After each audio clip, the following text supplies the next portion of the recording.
detailed technical work leading up to the together. We've got components that will come a little bit later. We're going to this morning though share the process that we've been going through, which is I think quite an innovative process to really fast track the planning work, make sure we're providing that flexibility and the opportunity to move forward quickly. We'll walk through that. Andrew will cover that off. Then we're going to give you an update, really some of the transportation outcomes, and based on the work to date, we're 2 weeks in of three weeks worth of work. We'll go through that, and then give you an idea, of course, of what's coming next, and then respond to any of the answers that or the questions that you may have. Andrew, yeah. So as you well know, this area, I think, is one of the longest interim control bylaws that's been in force, but a lot of those issues are starting to see the light at the end of the tunnel. There's been a moratorium protecting shale resources, also in the process of being resolved now. We're working through that. So there's ROPA 32, working through the LPAT process there. But one of the things I want to draw attention to is what's driving us as well is the Brampton 2040 vision. And that's definitely changed the concept for how we want to really capture this opportunity and really take advantage of what's one of the last greenfield sites in the GTA, and make sure we're doing a really good job of it. Now we've also had some progress in terms of the GTA West corridor. That'll be definitely a focus for the discussion today.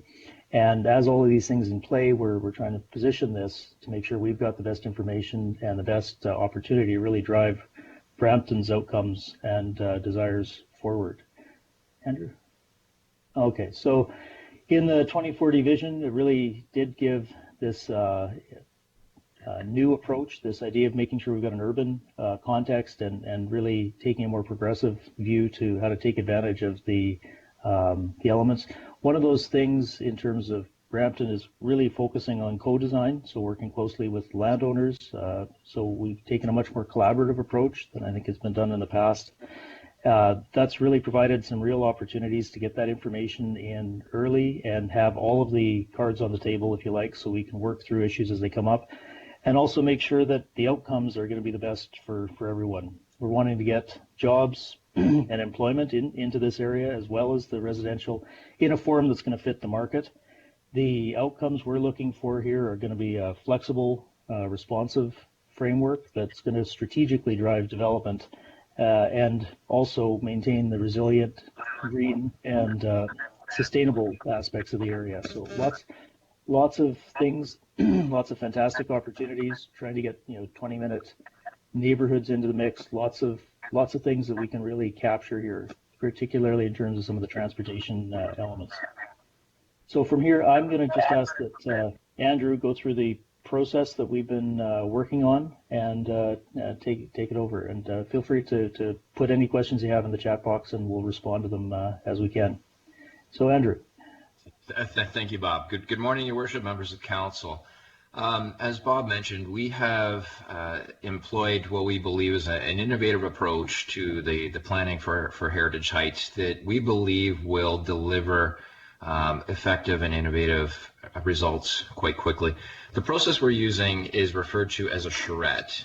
This is a multi-day engagement process, usually 3 to 5 days, that brings together stakeholders in a highly collaborative manner to get issues on the table.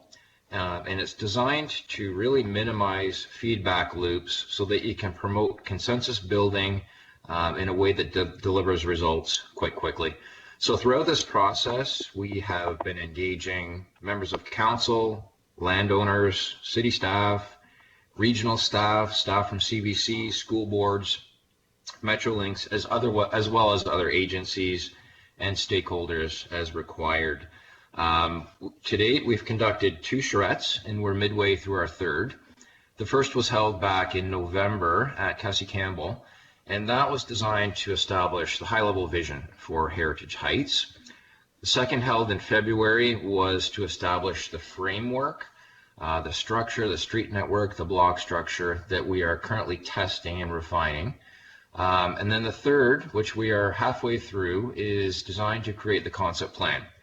Now, initially, we had intended to deliver the third stage in person in a 5-day charrette. Obviously, the world has changed around us, and we have adapted, and we are currently employing a virtual charrette that has proven quite successful to date. We have held numerous sessions over the last 2 weeks with upwards of 80 to 100 stakeholders on each call. So we're learning as we go, but the process has been quite effective, and we're receiving quite positive feedback from everyone so far.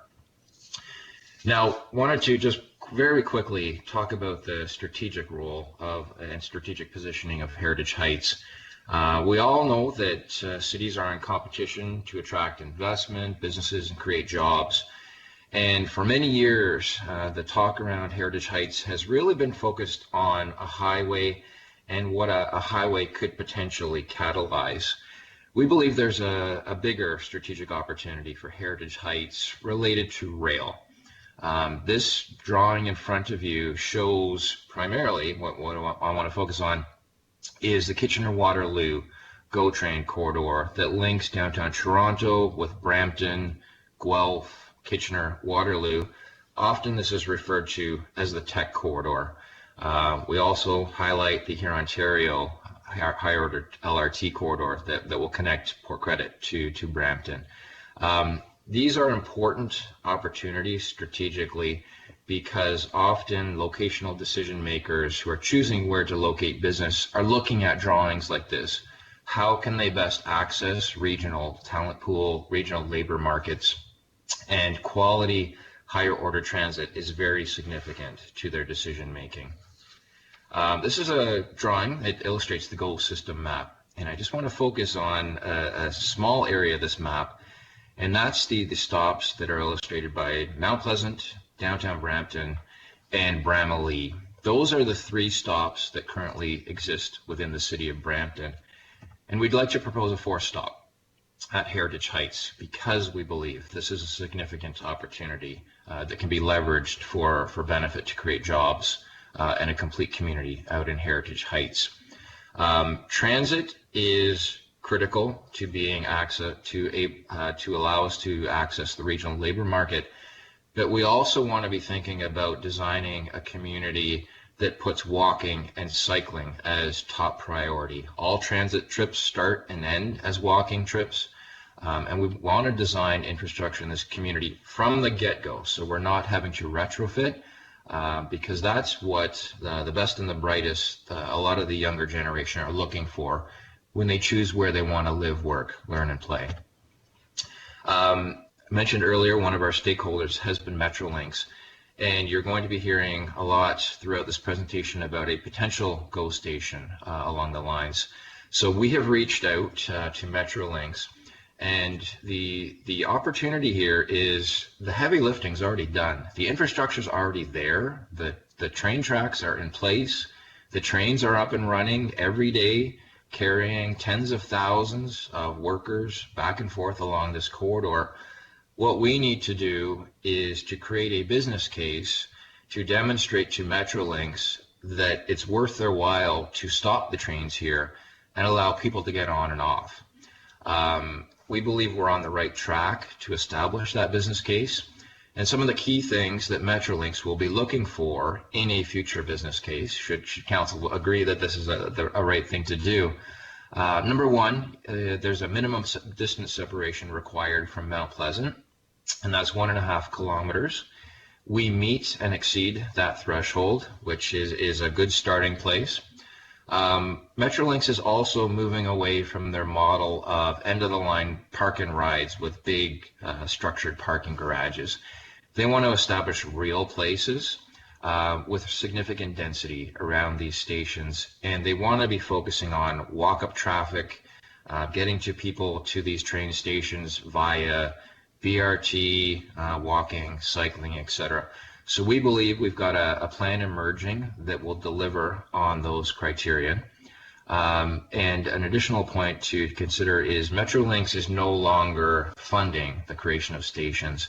So should they believe that it's worthy of stopping their trains here, And should council agree that it's worth pursuing, we'll have to work with the private sector, landowners, to establish a funding model to actually build a station here in Heritage Heights. So this will all be things that we will consider after the concept plan is created, but we wanted to share those points with you now. Very important, ingrained in our thinking, is the integration of land use planning, transportation planning, and economic development. They cannot be considered in silos, and the way we're approaching the planning of Heritage Heights is through an integrative urban lens. And finally, my last slide. Once we have our concept plan prepared in a couple of weeks from now, we will be engaging Watson and Associates to help us with the economic impact analysis of the plan. Most importantly, we want to be verifying assumptions around population and employment projections for the area. We're starting from a place of 43,000 people, 20,000 jobs. That was the result of an OMP decision a few years back. We want to test and update those numbers. So we want to understand the jobs that will be created here, the fiscal impacts, the tax base that will be created, the revenue that would flow to the city, the region, and help us inform the type of housing typologies and employment typologies to help inform the plan. Specifically, we are going to ask them to take a look at the GTA West corridor and compare that with an urban boulevard option that you're going to be hearing about in this plan. We want to understand the economic impacts of the two models, because we believe that the approach that we're going to be presenting to you will significantly outperform what is currently being planned by the province. So we want some economic numbers to help support that. And I'm going to turn it over to Anand for the next few slides. Yeah, so hi everybody. Thank you for joining us today. Before we jump into some of the things around the highway, we just want to give you some background about how we actually got to what we're proposing as an alternative to the highway. So back in November, we had a charrette process that was held at Cassie Campbell to really re-engage this process with residents, landowners, developers, and other stakeholders to really determine a vision for this area and how we can make it a sustainable and well thought out place. Andrew, next slide. As you can imagine, we heard a lot, and a lot of it was not dissimilar to what we heard during the Brampton 2040 vision engagement. I won't read everything on the slide, but participants at the time really wanted a sustainable place that supported their health and well-being, and one that was walkable, responsive to climate change, one that was affordable, and that was economically competitive. So as you can imagine, when you drill down into these principles and you really think about it, it becomes very apparent that building a highway doesn't really achieve a lot of these objectives. So we started to think about things a little bit differently. So recognizing that the highway is a huge constraint to development, we started phase 2 by retaining the services of Ian Lockwood, who's on the call today and will further explain our alternative to the highway. But we wanted a plan that planned a network that achieves multiple mobility goals, not one that just supported the car. And we wanted one that wouldn't sterilize the majority of developable land in this plan. So this is the result of phase 2, and while it looks like just lines on a page, it's actually speaking to a scenario where the highway becomes a grand boulevard. This grand boulevard would support urban frontages, and it wouldn't only support the car, but it would support all modes of transportation. The feedback for this alternative was actually really great from all ends of the spectrum. From an environmental perspective, it really curbed sprawl, which we really liked. From a city perspective, it can create jobs and jobs in industries that Brampton really hasn't seen a lot of yet. It frees more land for development and can be staged. So in a highway scenario, we may have to wait for the highway to be built by the province and funded by the province. In this scenario, we do have the option of looking at alternative funding models as well as staging development, so we can actually see this plan come to life in our lifetime. Ultimately, this will create a place where people want to be and not just one where people drive through, which we would be creating in a highway model. So from that February charrette, we've since had to re-strategize because of COVID-19. As Andrew mentioned, we were supposed to have this charrette in person in March, but of course things change and we have to roll with the punches. Because of this online format, things do take a bit longer. So from a 5-week charrette, we've since had to expand it to a 4-week online charrette. Each of the weeks follows a similar structure where we do meet with all of the stakeholders on Tuesdays.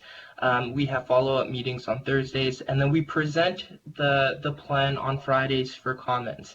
And those Friday presentations aren't a set in stone, this is what it's going to be. This process is extremely iterative. So as we hear things and as we gather new information with respect to each of the scenarios, we do adapt the plan to be responsive to the information that we have available at the time.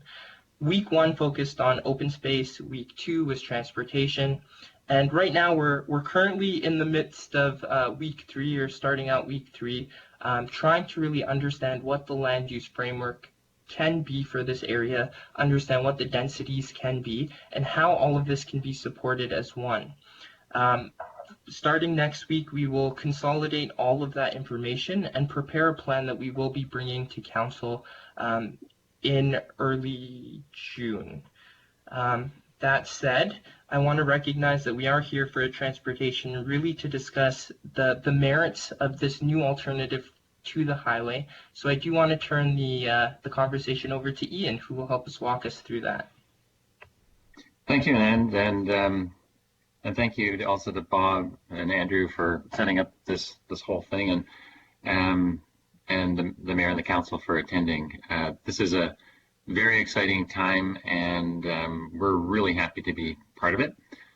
I'm Ian Lockwood. I'm a transportation engineer with Tool Design Group. Last week we dealt with transportation, which was my focus.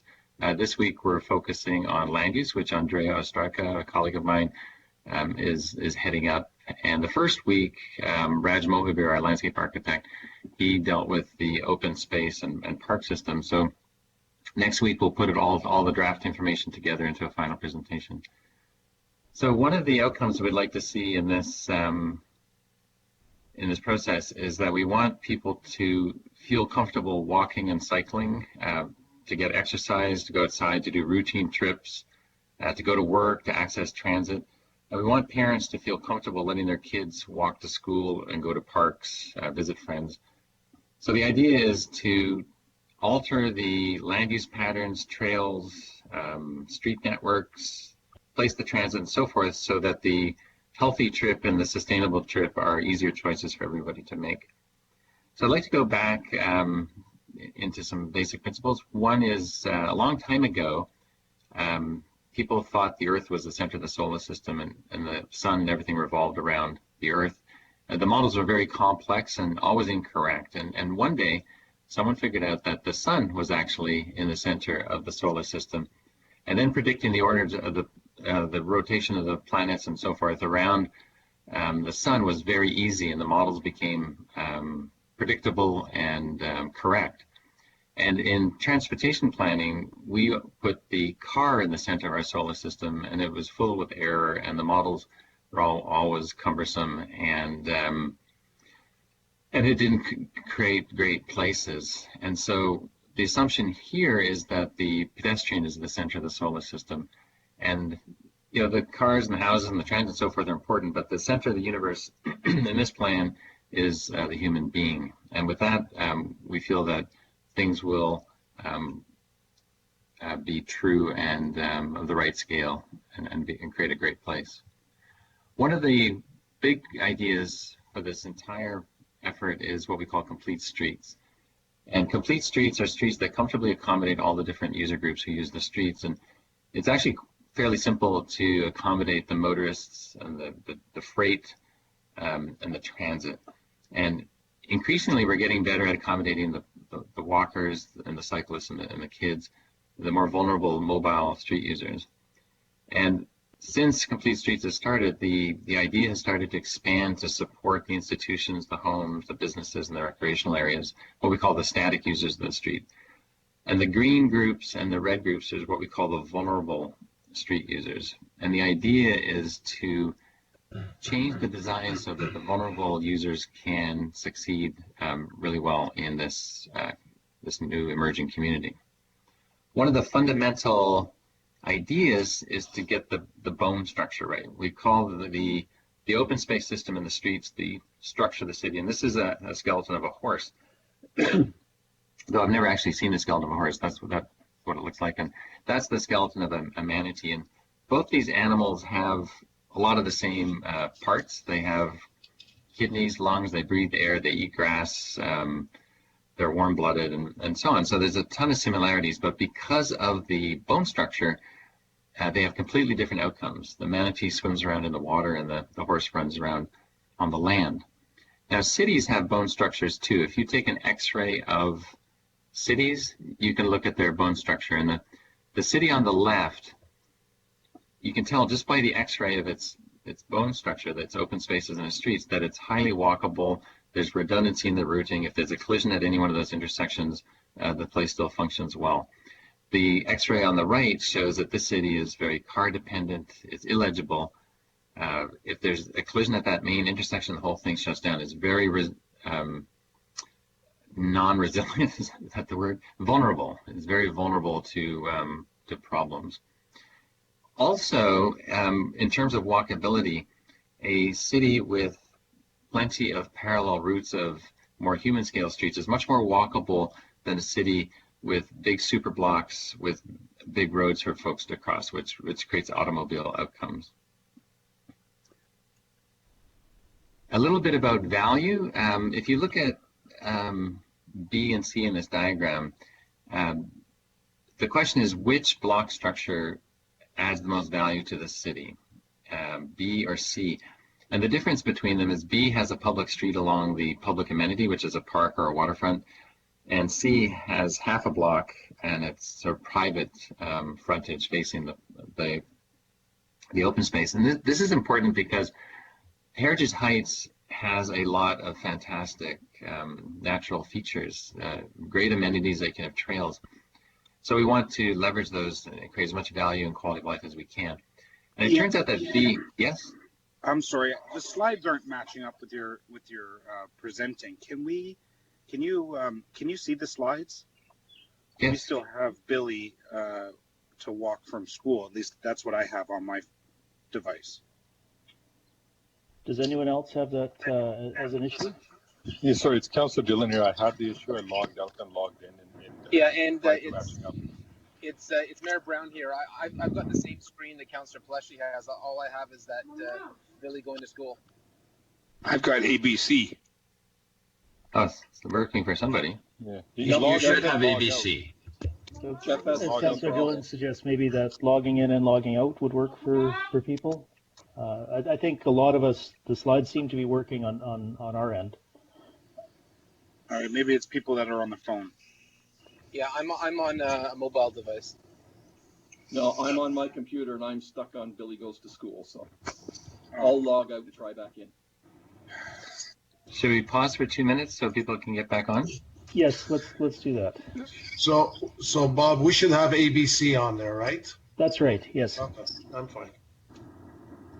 So Bob, it's Peter. If you want, I can load the presentation onto the website and send a link to the members. And if there is further issues, then they can follow the online version, if that's okay with you.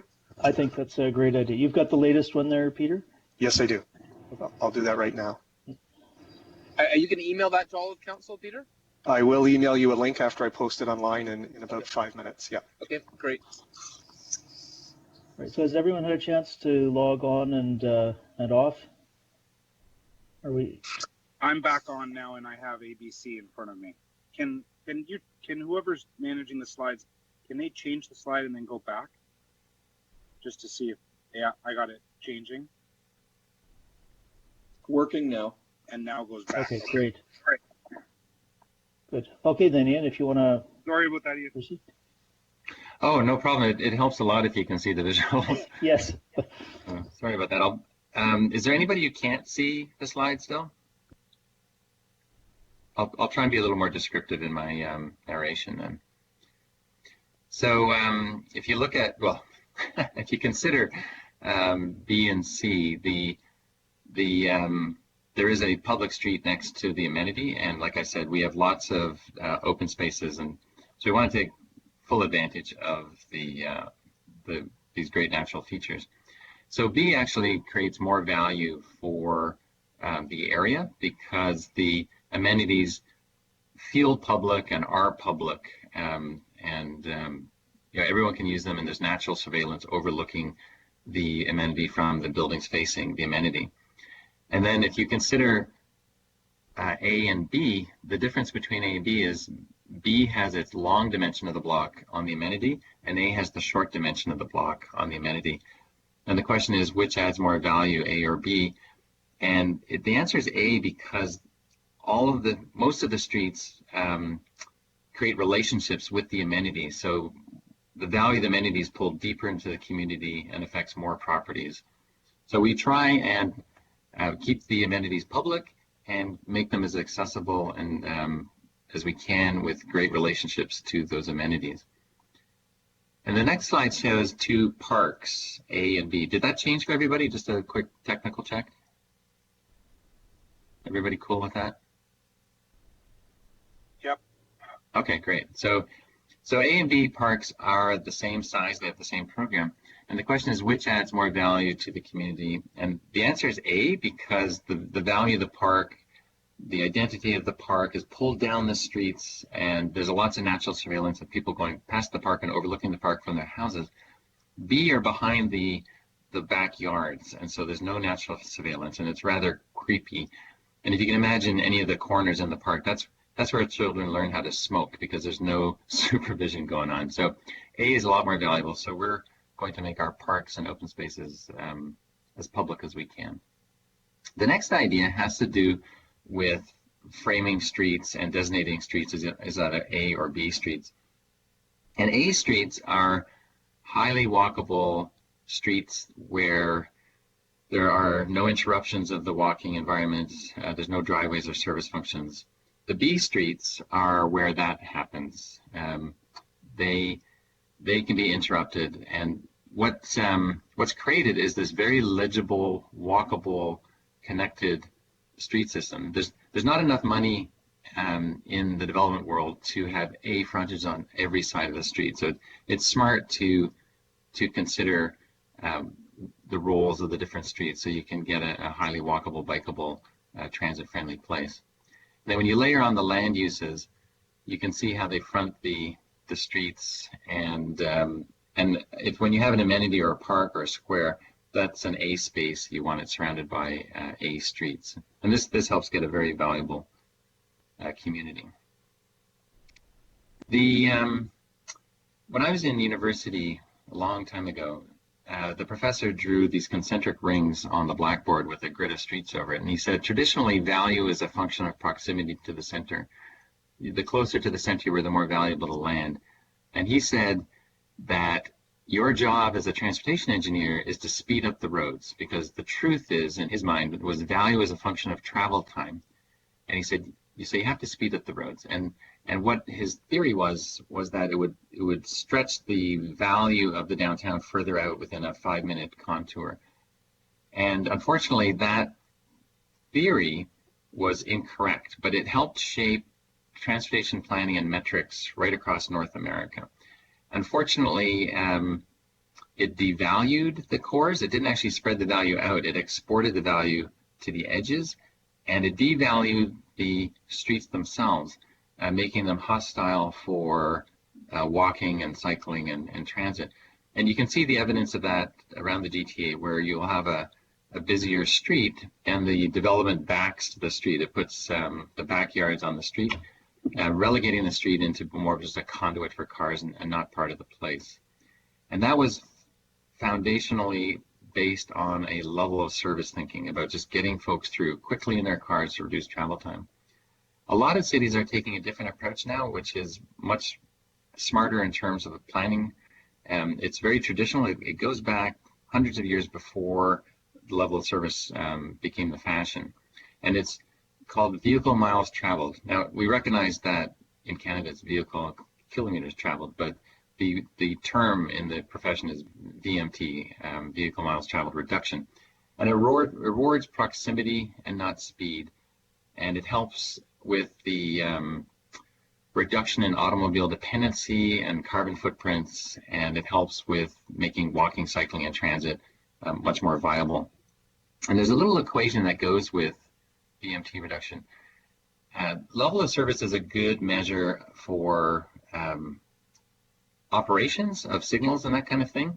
But what's much better for creating the best cities in the world is this equation. And the best cities in the world today, they're growing their populations, they're growing their economies, but they're reducing their vehicle miles traveled, they're reducing their automobile dependency. They're increasing their trips, however. If you look on the other side of the equal sign, you'll see the total number of trips in these cities go up. Social trips, shopping trips, work trips, recreational trips, there's tons of trips going on, but they're going on in a manner where car dependency goes down because their modal split for cars is going down. So they're using more walking trips, bike trips, chain trips, transit trips, and the average trip length for the motorists are going down due to better land use densities and mixes, better street networks. And these are the principles that we're applying to Heritage Heights to make it one of the best communities anywhere. So let's get to the highway. This is a map of the highway that's proposed around the north part of the GTA. And we see this highway as kind of the infrastructure equivalent to blockbuster video. You know, this idea of building highways in emerging built environments seemed like a good idea at the time, but now there's better ways of dealing with development and growth without the environmental consequences and the sprawl consequences and the danger consequences of the highway. And we'll go through a lot of those criteria in a minute. And if you zoom into the Brampton area, you'll see that there's two interchanges proposed, one on Mayfield and one on Beauvais. And though it looks kind of innocuous, well, let's put the study area on so that you can see where we're at. So this highway goes right through the middle of the study area. And the effects of the highway aren't limited to just within the right-of-way. It has a blighting effect on either side due to pollution, noise, vibration, light. And then it doesn't add value to the area they go through. It actually devalues the area and exports the value elsewhere outside of the area, namely in sprawl. It also devalues everything on the other side of the track, so to speak, of the highway. So if you're on the wrong side of the highway, it becomes a big barrier and it devalues your quality of life and your property. Furthermore, it focuses a lot of traffic on just a couple of streets. So Mayfield and Beauvais are going to get hammered by traffic because it's all focused on these interchanges, which will have a detrimental effect on a number of the intersections and the walkability deeper into the city.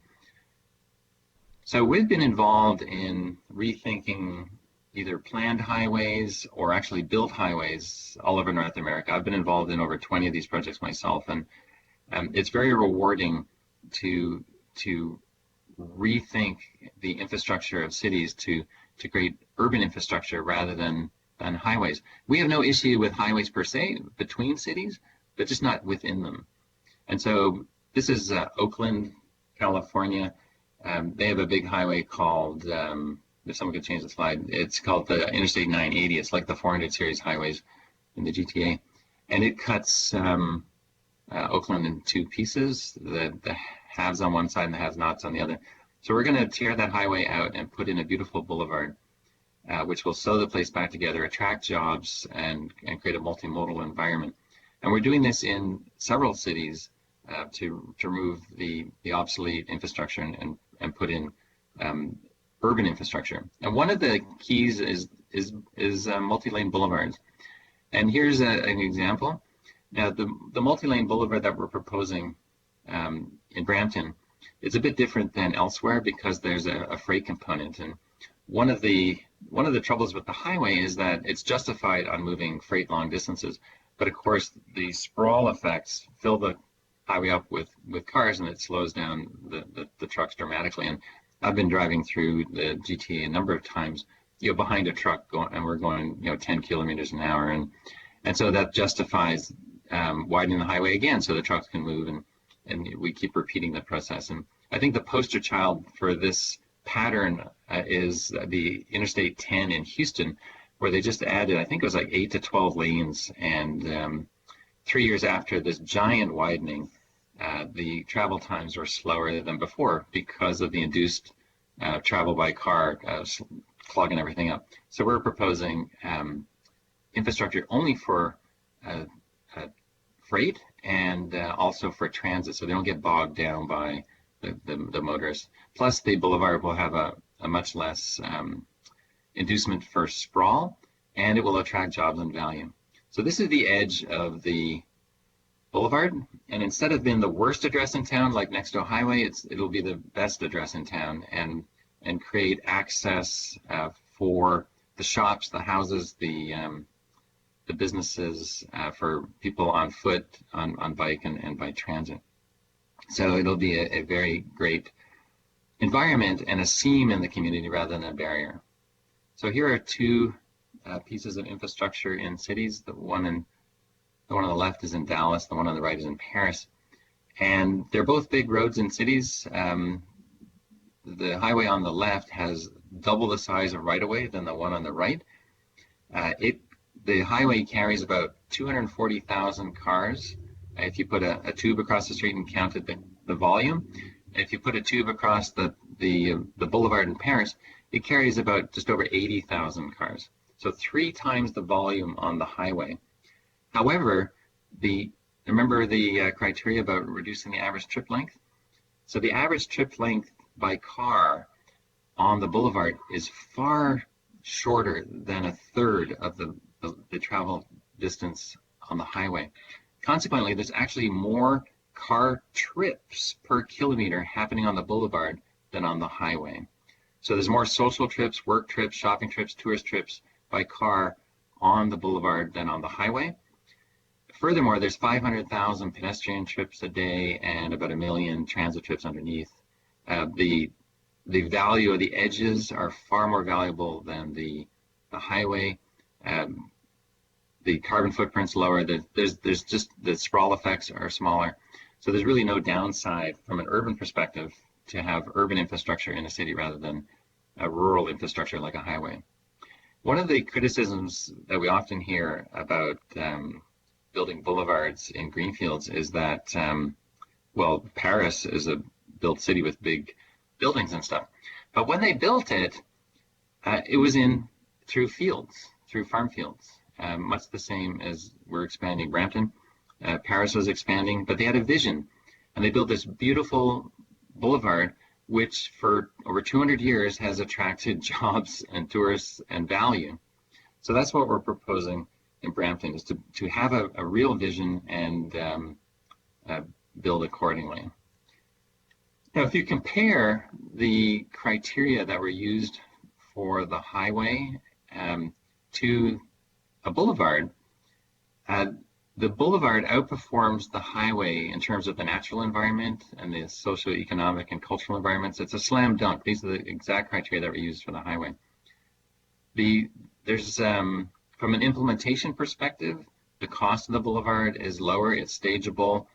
The environmental mitigation is less. It's feasible financially. There's actually mechanisms to build it. Now, from a transportation perspective, the boulevard also outperforms the highway in every category, except for perhaps 3. One is that the highway can carry more volume than the boulevard, but as we went over earlier, the number of actual trips by car, by foot, by bike, by transit will be higher on the boulevard. So there's actually more mobility on the boulevard, but it's just not automobile dependent type mobility. The travel time, of course, is faster on the highway, but we're also interested in the environment and safety, which is, of course, better on the boulevard. And the other thing that the highway does better is long distance goods movement. There's no question about it that a truck, as long as it doesn't follow the same pattern as elsewhere where it gets clogged up in sprawl traffic, is theoretically faster. However, the in-city goods movement is better through the boulevard through direct routing and shorter travel times, or shorter travel distances. So when you compare all of the criteria, the boulevard is much more appropriate urban infrastructure than a highway. Now, the principles that we've used for Heritage Heights are the following. From an overall design perspective, we want to connect it in terms of its open space system, its trail system, and the street system. We want the land uses to be arranged so that people can find what they need close at hand. We call it convenient. So they're more likely to walk and bike to get things or go to work. We want it to be legible so that people can form a cognitive map of the place to go to school, to get to transit, that kind of thing, just find their way around the community. And then with regard to the specific designs of the streets and trails, we want them to be comfortable so that people are at ease with their public realm. We want it to be accessible. And really importantly, we want the place to be engaging, to hold people's interest, so they're actually more interested in walking further and cycling further than they would otherwise. We say safe is feasible because saying it's safe is an absolute. There's always a little bit of risk, but what we want to do is use best practices so that there's the minimum number of crashes, deaths, and injuries. Some people call this kind of a vision zero approach to design. We want to be equitable so that all populations can participate, from children going to school to elderly folks to transit folks. So we want it to serve the mobility needs of everybody. And we want it to be urban. We want it to be walkable, urban, engaged place. We don't want to pretend it's urban when it's just dense suburban, for example. So this is the area, and I'll just put a little square on the map, and because it's crooked, I'm going to turn it, and so north is kind of to the left, and we'll zoom in, and we'll show like a simplified map of the area. Now you can see the open space system in green. Let me just blow it up a little bit for you. And that open space system is highly connected, so we want to take full advantage of that with the trail system.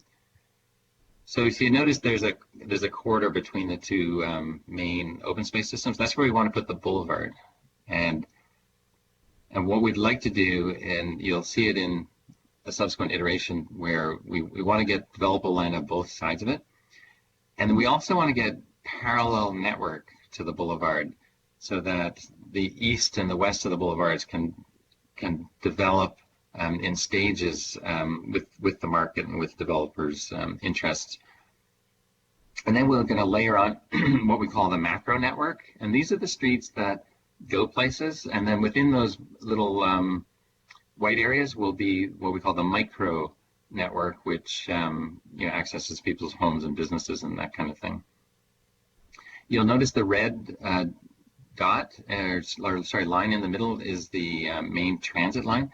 We think that because the GO line goes through and there'll be BRT down the middle of the boulevard, that's the natural place for a station. And those little asterisks that are along the boulevard were our first ideas on where the BRT stations would go. So you can see in this diagram, this is where we think somewhere around here should be like a mini downtown, a center where people can gather. This is where the density should be the highest. And then around it, we were thinking that we'd have neighborhood centers, and they could be grounded on main intersections or BRT stations, or maybe geographically in the middle, and that's what we're working on this week. So this is the theoretical size of a neighborhood, and it's a 5-minute walk from the middle to the outside. And if you distribute those all the way around the development, you can see there's many neighborhoods. There's about 20-odd neighborhoods.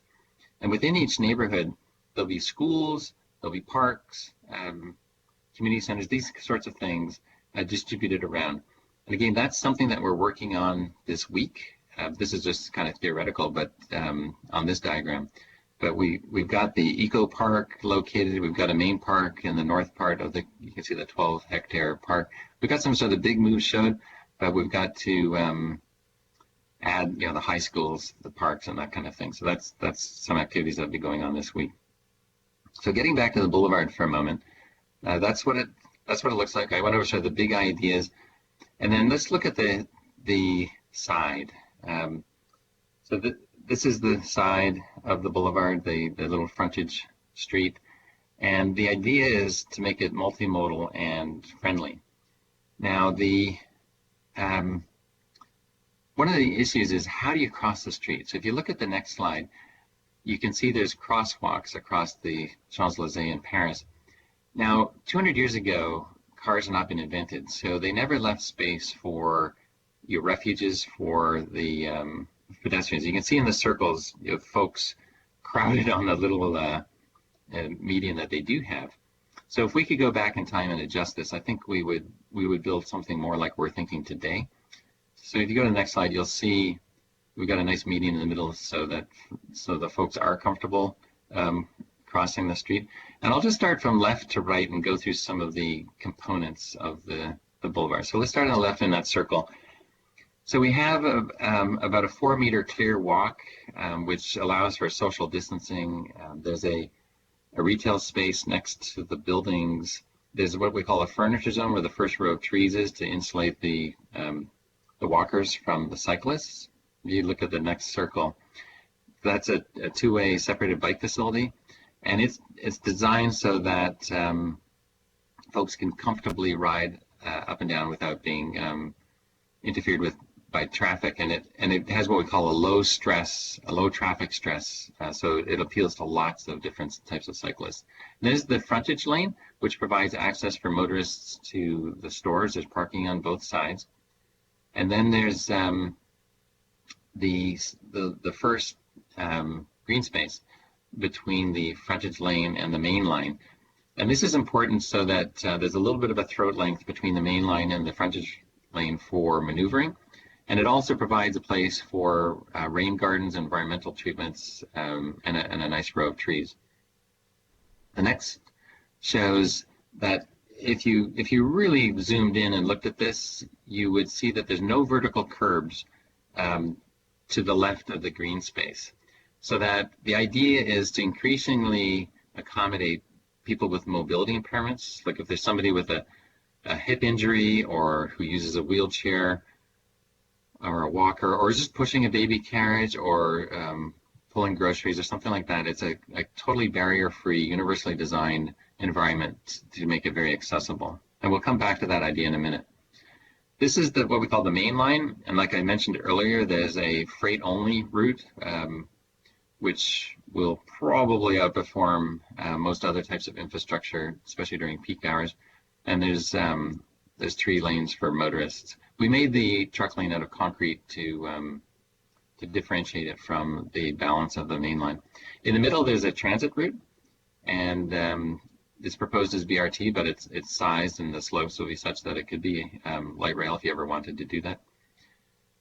And then the shoulder on the right in this diagram is designed to accommodate the platforms, the stations. So if there were a street where those numbers are, the dimensions, the BRT station would be on what we call the far side of the intersection. So it'd be where that circle is, and that's where you would get on and off the buses.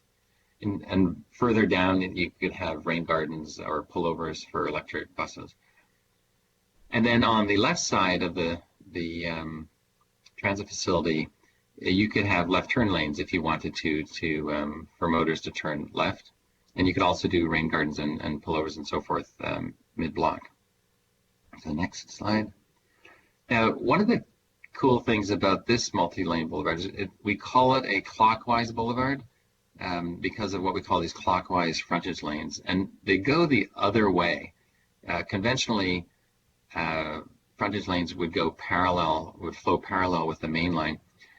And what we're proposing is they flow the other way. And so it has a bunch of advantages. So here are 2 of the intersections at a cross street, and there's always 3 intersections. I'm just not showing the one at the bottom. So one of the first advantages is when the cars leave the frontage lane, the driver can see. They're just looking forwards and out of their their left window, and they can see. Had they come the other way, they would be looking over their left shoulder, and it'd be difficult to see. And then the motors coming in don't have to cross the side street to get into the frontage lane. And that's got some advantages, because if there's ever a queue on the side street, motors coming onto the frontage lane would back up onto the main line. And that's why departments of transportation have frowned on multi-lane boulevards in the past, because the queues used to block access to the frontage lane, and the things would back up onto the main line. So in this case, the queues, either if there is a queue, it backs onto the frontage lane of the side streets, leaving the main line flowing. So we built one of these in the city in Florida. It used to have the old way of doing the frontage lanes, and it was fraught with problems. And we changed it to a clockwise operation, and it works really well. So, and then from a wayfinding perspective, if you're driving along and you see a Scream store that you always wanted to go to, then you don't have to guess ahead of time. You can just see it and turn in. So it's good for wayfinding. And then we always put the sidewalk next to the buildings and not along the edge of the street, and that's much more comfortable, and it keeps the pedestrians out of the kind of the busier part of the area. And just one of the things to keep in mind is we just need to ensure that the design vehicle can turn right into the frontage lane. So we just need to provide the right radius. And that has to do with one of the reasons for that green space on each side of the frontage roads. And one of the cool attributes of these multi-lane boulevards is they can be staged, unlike a highway. So here's a cartoon of the boulevard with the transit down in the middle and the main lines each way on the side, each way, and then up and down are the side streets. And you can only build, you just need to build what you need, and then you can expand the main line as you need it. And then as development comes along, you can add the development, and you can add the piece of access lane you need. The access lanes aren't for traveling long distances. They're just for accessing the block. So you can, one by one, fill in the development and add the access lanes as you build in stages.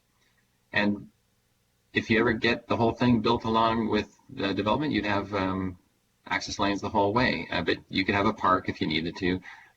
And then let's say one of the blocks has a lot of art galleries or something. They wanted an art show.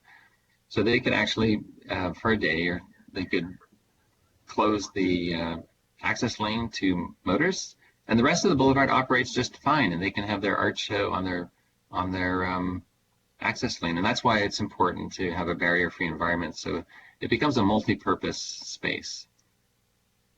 And then sometimes there may be issues at busier side streets, and maybe you don't want cars crossing all the way across the side street. So here's a project that we're doing in Australia, and it shows a boulevard which was much more constrained than what we're talking about here, and you can see that median.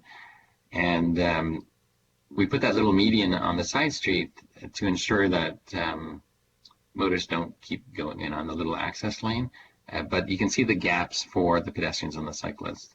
So the access lanes are really intended for access, and if you're going someplace further, you use the main line. Another cool thing about the clockwise boulevards is that they allow for normal signalization. You don't have to signalize the little access lanes. They can be controlled just by stop signs. So the main intersection is controlled just by normal phasing of the intersections, allowing left turns and then throughs and rights. So it operates with simple signalization. And then just to remind everybody that, again, it does handle plenty of traffic. It handles transit. The other side of the transit coin, of course, is walkability and cycling. And it does that really well, too, and creates a wonderful place. So if you recall, this was our framework plan at the end of the last charrette. And we've been working on that last week. And if you look at the next slide, this is the next evolution of it. It's still draft, so you can see it's hand drawn. but there are plenty of advantages built into this over the first few iterations. And one, if we can just add the letters to this diagram, you can see on the south end of the diagram A, B, and C. And if you follow those framework streets to the north, notice they're all parallel. So we have the maximum car carrying capacity without crisscrossing these streets. So we can keep the scale of these streets more human scale. And then if you add the numbers to the diagram, even at mostly two-lane streets, we can have as much car carrying capacity as the previous transportation master plan showed, but at again a human scale, such that we can build complete streets where folks are comfortable walking and cycling. We know folks are going to drive, but we want to make it easy to walk and to cycle. So one of the things we've been doing is once we get that framework right, and we'll be refining it a little bit more this week, is we're building a family of complete streets for the heights. And so this is what we call a yield street, and this will do the heavy lifting for the housing. And it's a little street with nice sidewalks where we can socially distance on with some street trees, and you can park on it, and it's slow on purpose so that it's safer. And these little yield streets are great up to about 3,000 cars a day, or about 300 cars per hour. Once you get busy streets, you can't have a yield street condition. You have to have a non-yield street where motorists can have a clear lane all the time. And so that's for busier streets over 3,000 cars a day. So those are the sort of the heavy lifting streets for the residential areas. And then this is called a B street, and these are one of the streets where we would access parking garages, parking lots, loading areas, these sorts of things. And notice there's no separated bike facilities on it. It's really sort of back of house type street. And then this is an A street, and we've introduced the low stress bike facilities. So these are the kinds of addresses that businesses would want to front. These are highly valuable addresses. The next street is an A street next to a park and an open space, and you saw the fantastic network of open spaces that we have. So this is the kind of look we would have, and we would put both directions of bike facilities along the amenity, so people have full access to the open space system. And some A streets, of course, you'd want on-street parking. So this is an A street with on-street parking. I won't dwell on it, but you'll notice there's a little valley gutter between the parking row and the adjacent travel lane. And this is a superior location for locating catch basins and that kind of thing, because in the wintertime, you can keep them unplugged by ice and snow. You don't have to clear out all the parking area of snow in order to keep the street draining. We can also use those, what we call bulb outs with the trees in it, for rain gardens and to help with infiltration. Sometimes you want to have parking on both sides, so this is what that kind of street would look like. And it's a little wider because you have an extra parking stall, but that's a type of the street you'd probably want. So the A street kind of does the heavy lifting in terms of the walkable, bikeable, transit-friendly environment. And sometimes you might want streets that have a environmental role, and you might have wider edges. If you click the next slide, you'll see this one has more of a rain garden edge, so that's an option as well. So the last one is just that, again, it's really important to have a nice network of A streets to maximize the comfort and utility of walking, cycling, and transit, and make it connected. So let's go back to the map, and there is the map we've come up with, and we're refining that this week with a finer grained block structure and the land uses. And again, you can see the transit center at the junction of the GO line and the and the BRT. That's the park that we're talking about, just in the north part of the area. And then if you look at the block structure just on the left and the right of the main transit center, inside these circles, you'll see blocks. So on the south side of the tracks, which is to the right, there's one block between the environmental features and the boulevard.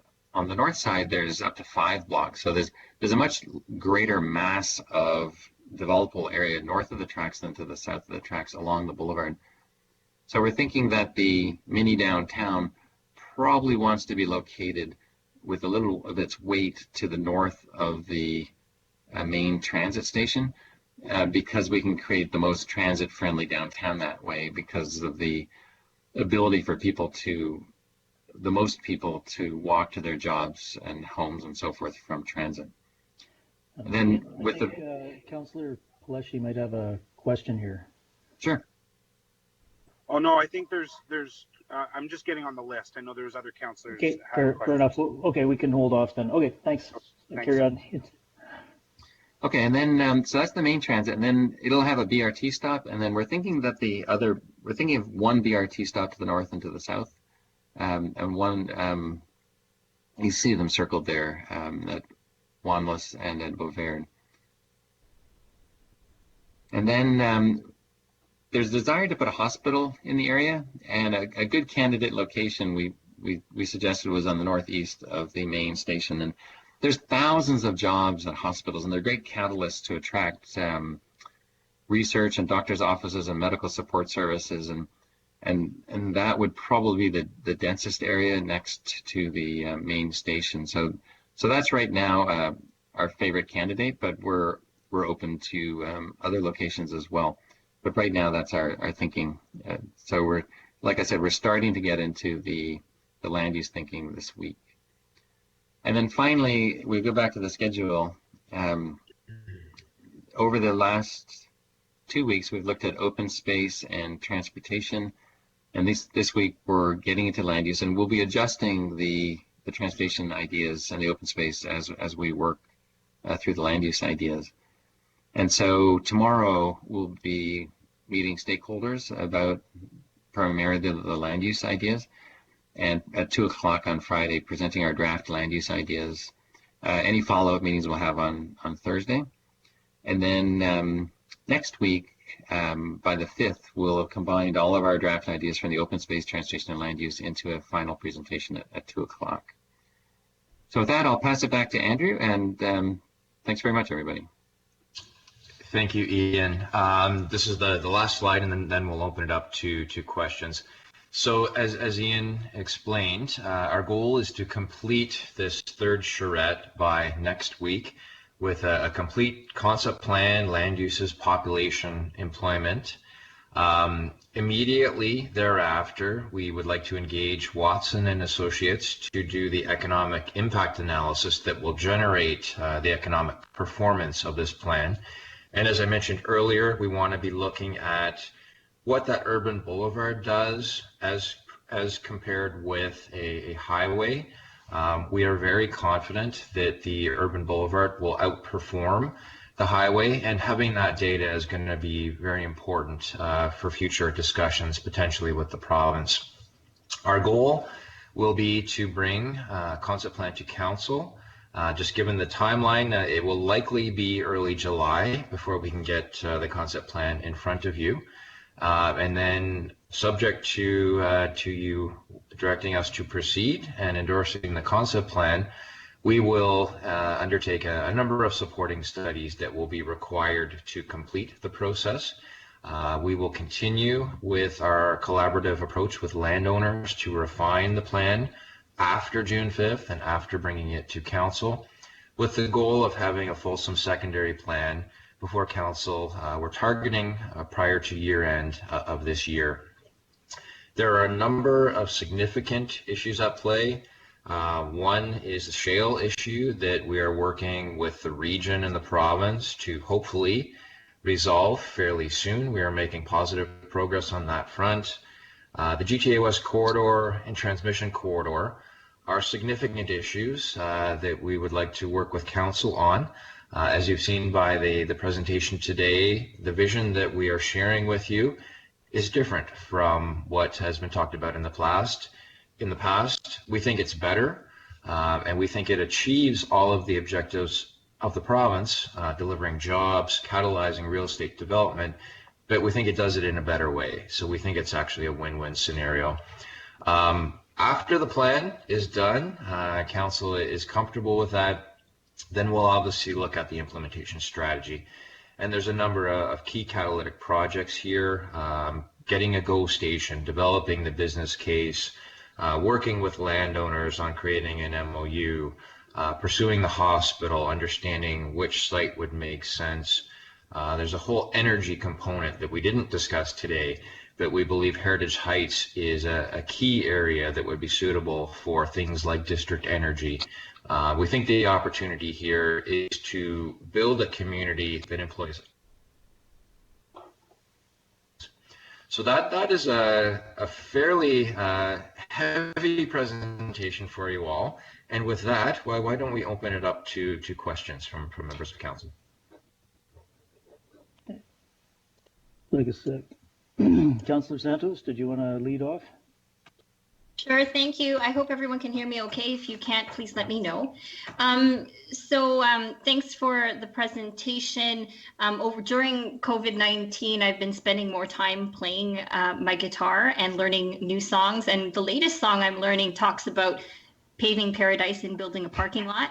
And I am so glad that the presentation today is showing the alternative to that. And I also want to thank you for the very descriptive comments, because during the presentation for half of it, I was actually running the Etobicoke Creek Trail from Vaughan Street all the way up to Loafers Lake, Michael Pileshi and Doug Willens, and then back. And while I was running the trail, I noticed a lot of people loving the trail, loving active transportation, but during COVID-19 requiring more physical distancing. And so post COVID-19, I'm happy to see that in these plans, we're making some of those considerations.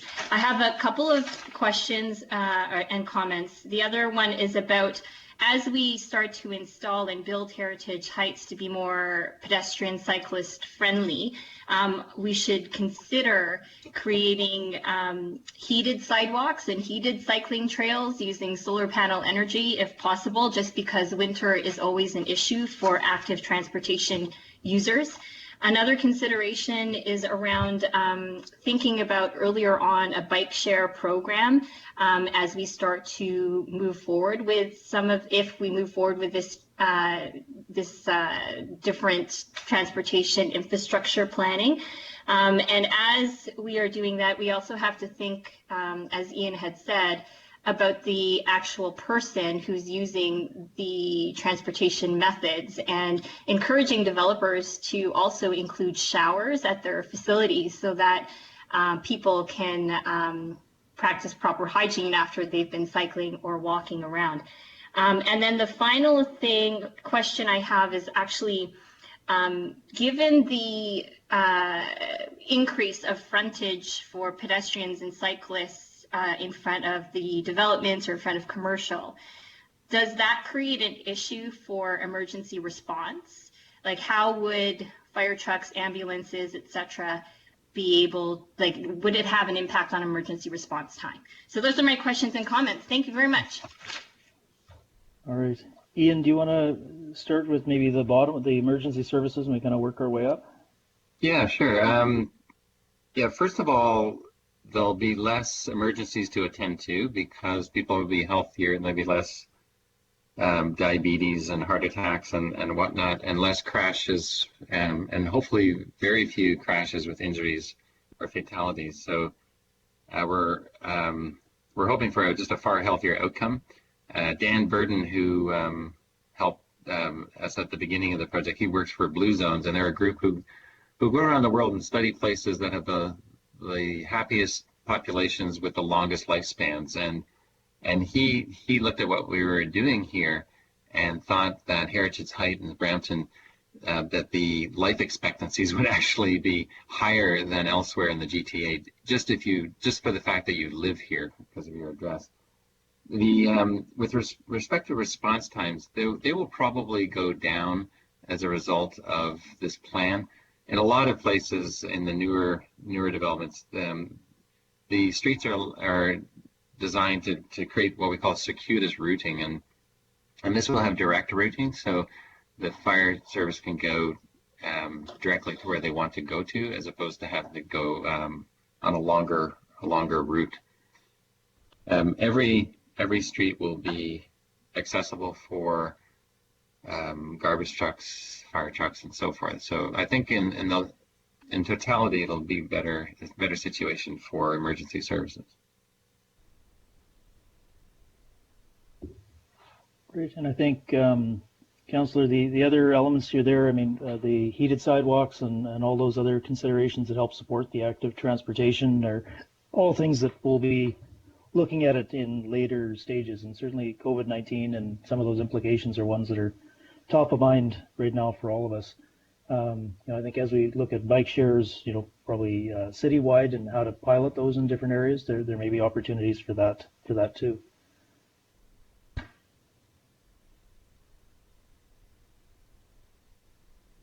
Great. Councillor Pleshy, did you want to ask your question now? Yeah, perfect. Thank you. Thank you, Councillor Santos. Those are some really good questions, although I didn't get an alarm saying that you were entering the area I represent, so I don't believe that you actually ran the route. Just with respect to some of the comments that, Ian and we've talked about before, the grid system for the roads, I always thought that, it's back in the old rural days, they did it best with lines going north and south and side roads going east and west. And if you wanted to, if a road was blocked, you knew how to kind of get around it because you just knew that mentality. The system that we have there, for the most part, I think we got it. I'm just not sure about some of the roads taking that kind of, what would it be, the northwesterly change after the highway, and I don't know if that amount of roads is needed on the Winston Churchill side, only because Winston Churchill, and I don't see the future of Winston Churchill being anything other than really what it is now when you get down through Norville. I wondered if you could talk a little bit about the grid system and then the opportunities for the east and west travel. Yeah, that's a good question. So what we were trying to do let's talk about the north part, north of the tracks. There's only so many streets on the east side of Mississauga Roads, which is the top of your map. And we wanted all of them to be able to be used in a parallel manner. So it's not really about car carrying capacity. It's really just about direct routing so that you can negotiate easily from the west to the east and the east to the west. So all of those white areas on the northwest corner, which is for you the bottom left corner, there's going to be streets all over that. And the idea was just to simply make a legible network of 2-lane streets. We're proposing what we call a 2-lane community as opposed to a 4-lane community. And we see no benefit anywhere is having multiple lanes on these framework streets. We'd much prefer to have 4 2-lane streets than 2 4-lane streets. And the reason is because when you have 4-lane streets, you've got 2 lanes going each way. And whenever you have 2 lanes going in the same direction, there's some drivers who feel entitled to go faster and they weave and they overtake. And it creates an environment which is pedestrian unfriendly, rather hostile, and it only takes a few speeders to ruin the environment for the sort of that quality of life and comfort that we want to create. So though there appears to be plenty of streets going to Winston Churchill, the only reason they're shown like that is we just want direct east-west connectivity. Clearly, they'll be busier on the Mississauga Road side than on the Winston Churchill side, but we just want to provide direct access. We also, if you look at the park that's in the middle of that area, there's a street on the north and a street on the south. And because of that, there's a relationship between all the land uses to the east and the west to that large park. And so that'll add value to both those streets in the east and west directions. And also notice that on the east and west of the park, there's these two north-south streets that continue. And again, it pulls the value of the park up and down these streets. And we haven't shown all the other little parks and schools yet, but we can pretty well predict that at the end of the day that these connected streets are going to create really nice relationships between where people live and where they're going to access their schools and their little pocket parks and these larger parks and the open space network. And we're hoping that every single resident here can easily find their way to one of those separated bike facilities or a trail so they can get to school, or they can get to the either a BRT station or the main transit station. So there's a bunch of reasons why those streets are parallel, and the team totally agrees with you about legibility, and that's why we did our best so that these streets don't crisscross.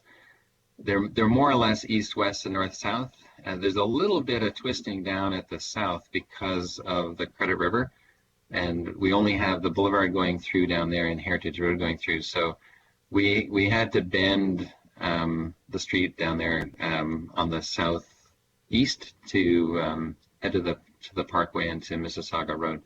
But that's the only exception where we don't have a totally legible east, west, north, south street system. Okay, thank you for that. When we're talking about the Credit River connectivity and then building this community basically around this boulevard, what I don't want to happen is for us to go ahead and build something and that doesn't truly have the A to B transportation for alternative transportation.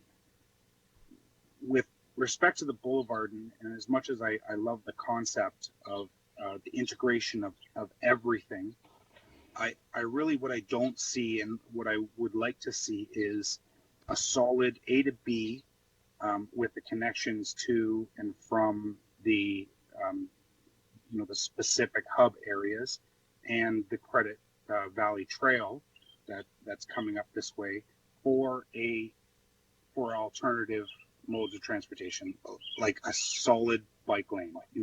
I think Councillor Santos, I think that when she talks about a heating system for a bike lane in particular, we want to be able to, for people to be able to use this all year round, but actually get somewhere and not have to be stopped and bogged down by other areas of traffic.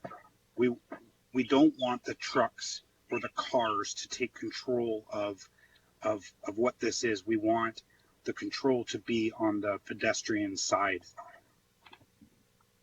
of things. Yeah, that's a great comment. The reason that you don't see that yet is we haven't drawn it, and when we I don't know if we'll have it done by this Friday, but sometime soon we'll have an entire trail bike network superimposed on what you're looking at right now, and you'll see those A to B routes for what we're going to call low stress routes for cycling and walking. So yeah, we're right on. We agree with you 100% on that.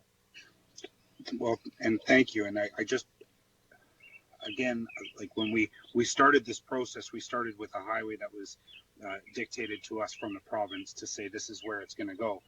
And then we started filling in the other areas, but we don't have what is so important to that healthy living and that bike lane from A to B to get people where they need to be at the start of the process. So I know that we're going to be talking about it. You're going to do your best to get it in there and have it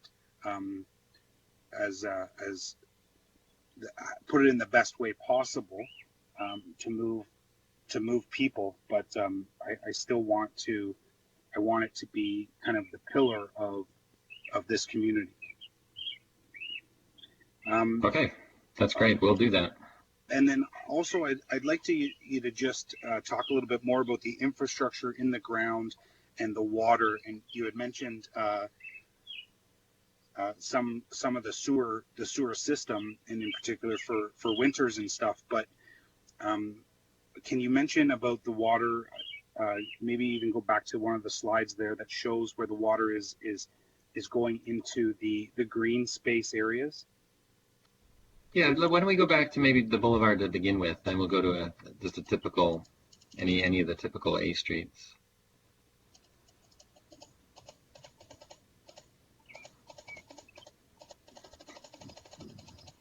There we go. So,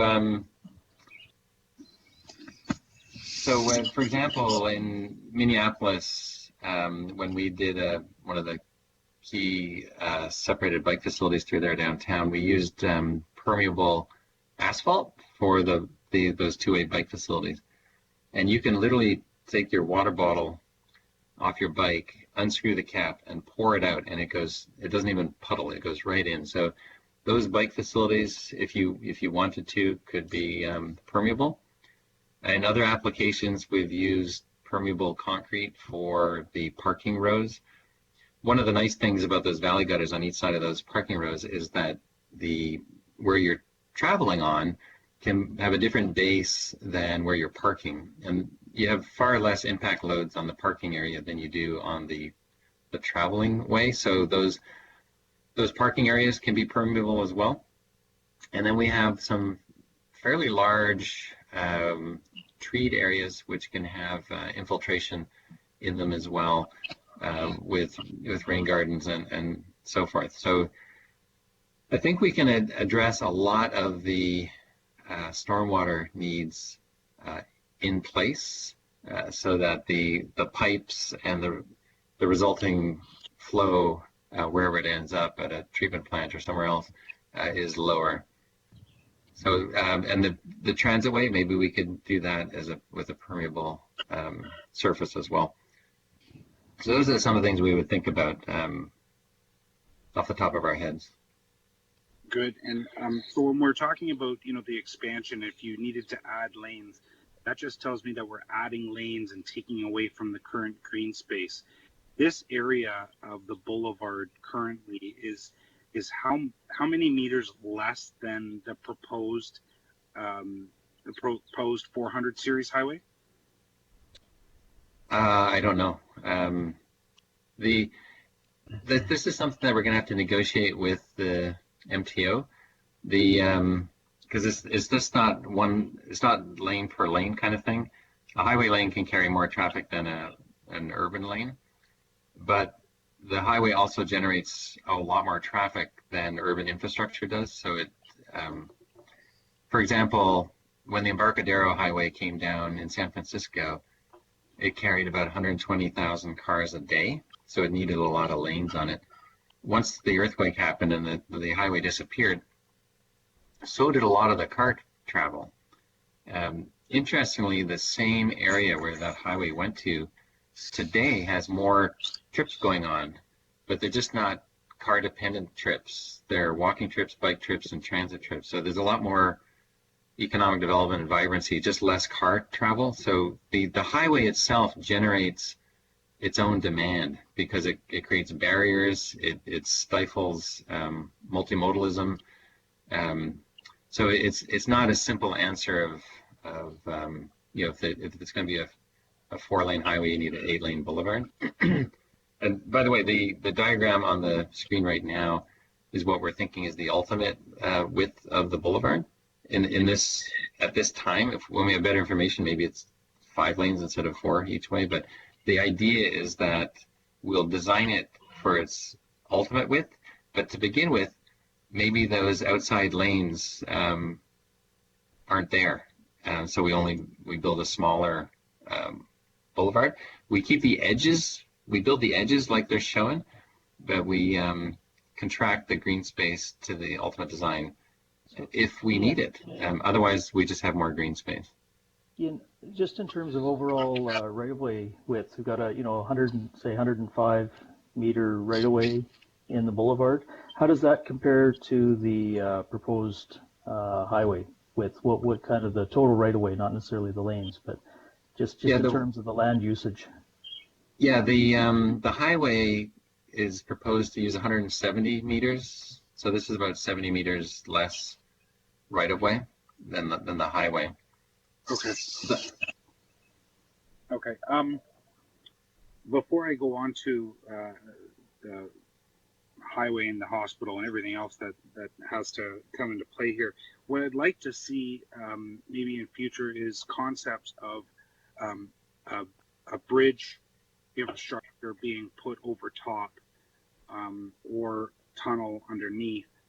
Um, I know that cyclists won't much love a bridge over top, but other opportunities for pedestrians to get on the one side of the road to the other, or to the transit right away. I think one of the sell to the province is to ensure that the goods movement is continuing here. So anything that we can do to take down some of the times that it takes per trip, I think is better for us when we try and sell this to the province. With respect to the sale of everything, I guess my question would be, what are we doing, or are we thinking about? What if the province doesn't like the idea? What if they don't give us the bypass and the train stop, or the third hospital? so that's a good question. If I'll address the boulevard one. If somehow the province is super stuck on a highway, it will do a lot of I think damage to the core of this community. But what we're trying to do is design the street network on the other sides of the green spaces, such that they can continue with the development with parallel network, so that we're not holding up the development just in case there's a lag in any sort of agreement to do a boulevard instead of a highway. So you can see the framework streets that go north-south that are on the kind of on the outsides of those two kind of main parallel green spaces. So we're trying to build in the ability to stage depending what happens with the province.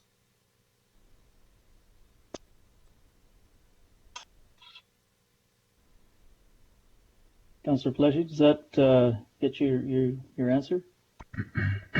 Sorry, I was on mute. I had a really good rebuttal, but I forgot. Well, feel free to repeat it. No, it's forgotten. Just my last comment around that hospital. I'm not sure I absolutely love that site of the hospital. I was thinking that it would be a little bit further south, but I may be talked into liking that in the future. I see it as potential problems and opportunities when we're talking about employment for this area, and the proximity to the boulevard, and those opportunities being maybe multi-level buildings that feeds off of the hospital, the industry. So which is good. I'm just not sure that is the best location for it as of right now, but those discussions can continue. I think that's all I have. Yeah, by the way, we're not married to that site either, and we're gonna have plenty of discussions about it this week. So it may very well move. Okay, thank you. All right. Oh, just sorry, last food for thought. I apologize, and just to members of council, just to let you know that the Peel Regional Police have already indicated to Mayor Brown and to us previously that the next headquarters is going to be going in this area. Also, I remember having discussions with former Chief Michael Clark about the possibilities of incorporating more of like a housing style for fire departments, and something that would be a little bit more. It's very kind of like Boston-esque. If you can incorporate these into the areas, then you'll see the timelines for getting to an emergency decrease. So there's also other opportunities specifically for this area. Thank you very much. Great. No, thank you, Councillor Pleshy. I mean, one of the studies we're doing that applies to some other areas, but we would certainly take that, is the community hubs. Really looking at how we provide the amenities, more of a collaborative effort, shared facilities, all those sorts of things. And I think there's lots of opportunity to build in a variety of uses that share the same space and provide some of the outcomes we're looking for. So no, I think we'll be looking, all of that's more of a next step from this point. Are there any other questions that we have from members of council? Yep, Councillor Bowman's on. Okay, Councillor Bowman. Thank you very much. Very interesting presentation. Looks a lot like Downtown Reimagined, which is still sitting on our books right now to be decided upon as well. So, it's a lot of great things all combined into one, with pedestrian space, walking space, cycling space. So, like I said, it reminds me very much of something we're already looking at. What is the population density proposed to be in this area? So that we're working on that right now with our land use. So there's 43,000 overall for this whole area, which is about 3,800 acres. However, it's not going to be evenly distributed. It's going to be focused on the transit and on the transit stations and on the kind of the multimodal corridors. The least density will be on the edges furthest away from the transit. We haven't worked out the numbers yet because that's something we're doing this week. And then layered on top of that, there's 20,000 jobs, which will be probably even more focused on the Boulevard corridor and maybe Mayfield Road somewhat, depending on how things shake out with our land use thinking. Okay, so really the type of housing, 43,000 people doesn't seem like a lot. Is that considered low density for that area? I'm not going to speculate right now, but we're testing it, and we honestly don't know the answers yet because we've been focused on the open space and transportation at the moment. Okay, the reason I'm asking is because some of us have lived through something like this before. The creation of Peel Village was a sort of a town or a small little community within the larger city of Brampton.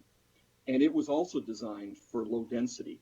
And what you're seeing 50 years later now is that you're moving way past low density. You're moving because of basement apartments, because of more families moving in, because of larger family sizes. So I'm hoping that the anticipation of this community growing out in 50 years like other communities already have in Brampton, that the infrastructure and the amenities and the streets are all going to still be suitable for it at that time.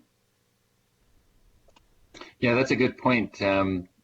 If you look at some older cities, that started out as single-family homes, like a good example would be Savannah, Georgia. When it was built hundreds of years ago, it was single-family homes and then townhomes. I think they're on their fourth generation of buildings, and the densities have gone up tremendously over that time.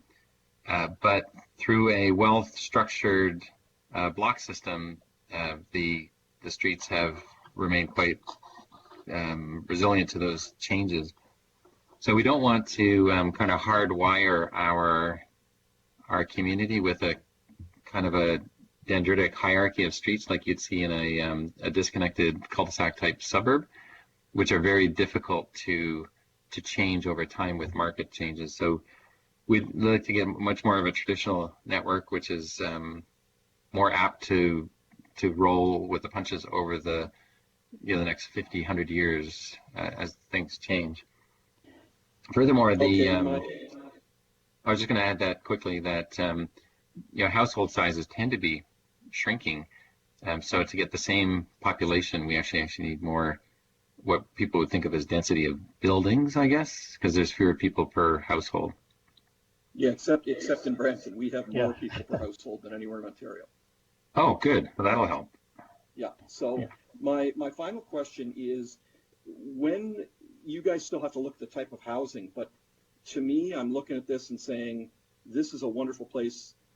I'd love to live here, but in reality, when this hits the streets and hits the books and hits the real estate market, I don't think you're going to get the average family that really wants to live an environmentally friendly lifestyle. I think you're going to be getting a lot more types of people who are investors, who are going to be investing in properties here. So that concerns me. There's a lot of really, really nice places in the city, and we're seeing them slowly change over time. I'm just hoping that this community is built and priced, and the multi-unit dwellings are designed so that families, real families, can take advantage of this wonderful area that's planned right now. Yeah, good point. Thank you. Thank you. All right. Any other questions? Anybody on the list here? I don't have a list in front of me, but if there's any other councillors with questions, be happy to respond to them now. I just don't want Bowman living in this area. No comment. Thanks, Michael. All right. Well, if that's got everybody's questions answered. Sorry, Bob. One more. Yeah. On a go forward, I was listening in, and this workshop was around the transportation, and then the next series in week 3 was around, I think it was zoning. Land use. So the uses for the. So in that relationship, I think as Ian and Andrew mentioned, and that iteration will also probably change some of the transportation components and some of the parks components. And so as we get forward, move this forward, it'll, the next iteration will be more complete because it'll have those land uses incorporated. And when is the next time that this comes back to council for another update? So we're aiming for June. That's for ratification, right? That's so we give you that to you. Really, here's the draft plan that's come out of the workshop, and then we're intending to have the full plan complete by the end of the year. Okay. Andrew, do you want to go back to the next steps slide? Maybe that's the best place to. Well, I'm actually I know the next steps, and what I'm trying to put in place here is, can you canvass members of council to possibly create another workshop prior to it going to, because this was really around kind of the transportation of it all, but if you could organize another workshop or meetings for any councillors that wanted to around the after the week 3 stage prior to it going to council. So sure, we can look at that, Peter. We can talk about a time, I'm sure. Would you want to see that happen prior to the concept plan coming in early July? So I misspoke there. So early July rather than late June for the concept plan. But by the time we get the report together, it would certainly be more timely to I think schedule a quick workshop if that's what you'd like. I think that's what I'm kind of thinking. I don't want to push out any timelines. Maybe just canvassing members of council to see the interest on specifically the land use. That will then tell us if about the end it coming to council for ratification. So can we start there? Yeah, absolutely. Once the concept plan comes in July as well, the formal secondary plan still has iterations of its own. So there'll be lots of opportunity to make adjustments. Sure. No, that's great. We can definitely look at incorporating another session that can involve all of you. So thank you, everyone, and Andrew and Ian in particular for pulling this all together. And now you get to jump into the last week of work on the land use components. So we'll keep driving this forward. So with that, I guess thanks everyone, and thanks for your participation, and look forward to the next iterations. Some really exciting work going on here. We're really pleased we had the opportunity to share it with you. Thank you. Thanks, everybody. Thank you. Bye-bye. Thank you. Bye.